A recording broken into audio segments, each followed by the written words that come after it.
trying to translate his things so that more people would know about him, so that his works would not be trapped in a drop of water.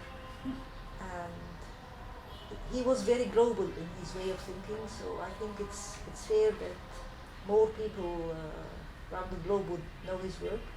I think he deserves to be appreciated by everybody. And so I decided that this is what I'll do for the rest of my life. Make him live through me and finish what he left unfinished.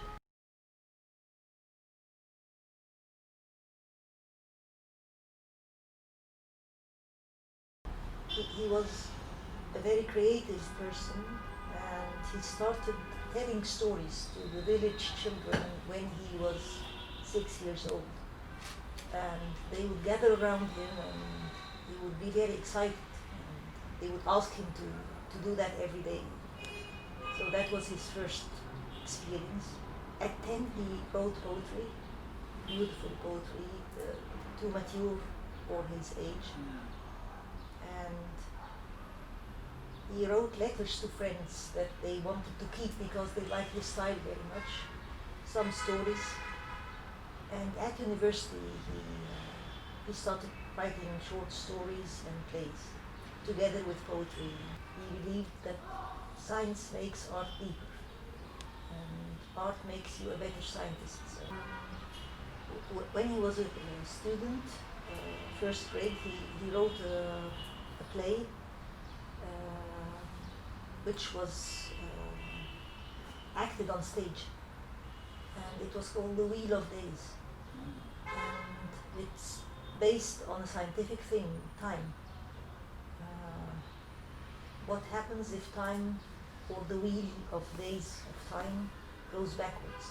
His colleagues wanted to publish it in the university magazine, and that's when the head of broadcast announcers of the radio in Egypt read this play, and he loved it and looked for Youssef Ezeddin Eassa, the guy who wrote it. And it was easy to find him because he was appointed demonstration at the university after he finished. So he asked him if they could take it the way it was written and use it as a radio drama. And of course he couldn't believe it. He was happy, of course. It was a very big success, and the radio people never left him alone. Kept telling him, write for us, write more. And so it was him who was the pioneer of radio drama in Egypt and the Middle East, because Egypt was the first to have a radio station in the Middle East. He had already left Cairo and come to live here in Alexandria for no reason other than the fact that he fell in love with the city. And a lot of people told him, you're leaving the center and you need to be there. And he said, it doesn't matter where I write, it matters what I write. So he came to Alexandria, and in 1948 he went to Sheffield. He should have gone earlier, but there was the war. And after the war was over, scholarships started coming. His PhD was about a specific part in the brain of a butterfly, when it changes from caterpillar to butterfly. He wrote for the BBC during his stay in Sheffield a number of radio dramas, single episodes. He said that he wanted to see Bernard Shaw, so his colleagues in Sheffield told him it's easy, you can write him a letter. He didn't imagine that Bernard Shaw would answer the letter, but he did, and invited him for tea. And he went to see him, and Bernard Shaw apologized that his housekeeper was not there, so he made the tea himself and the cookies. My father recalls Bernard Shaw telling him that he intends to live for 100 years. And he said that when he was young, Bernard Shaw, he thought that he was a lot better than Shakespeare. And as a middle-aged man, he thought that he and Shakespeare were equal.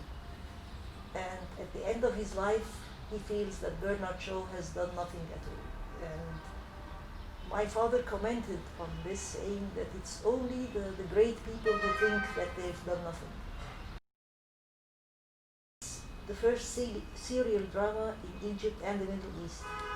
And I don't think he had heard any serial dramas before, because the director explained to him, you write something that will not be finished on the same day, and people will want to watch, to listen to it the next day.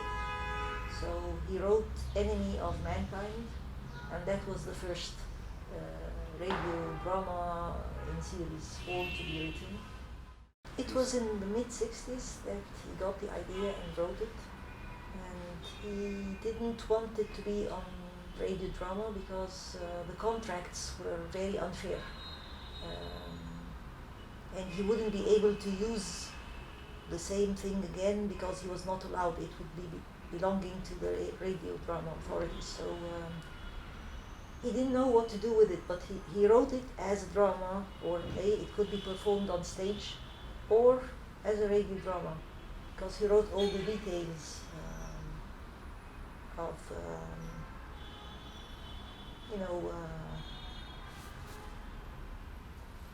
stage direction, things like that. And I think it was his best drama, not radio drama, I mean play. Actually, he wrote 6 plays, and most of them were broadcast through the radio as plays. And this one, I think, is his masterpiece, his best piece. And it has not been produced, neither to the stage nor to the radio drama. It's just in a volume.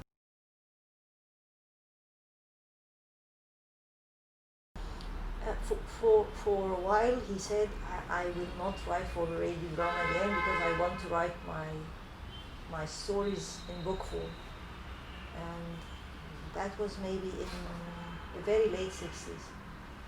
He was asked to write them for magazines, and those magazines were big things, so a lot of people read them and they liked them very much. And I remember that I would, but that was in the 80s maybe, I would go to a club, for example, and find a number of people sitting around the table trying to discuss the story and to understand the real meaning behind it. And if I went to college or school, a lot of teachers or students would ask me, what did he mean by that? We liked it very much, but we want to know if he got it right or not.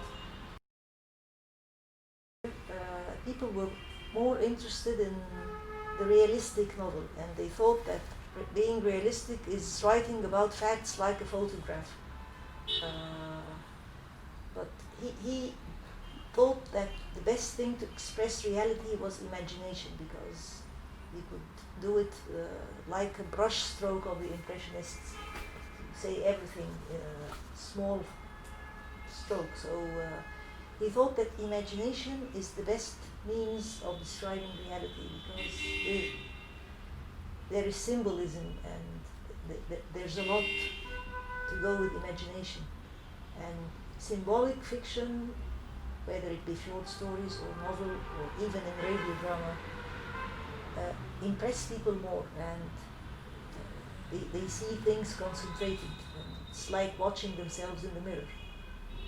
So, but it wasn't very common then in Egypt, and a lot of his colleagues said that he's writing hallucinations because the word imagination didn't even exist. It was only when the works of Kafka were allowed in Egypt that people came to appreciate what he was writing.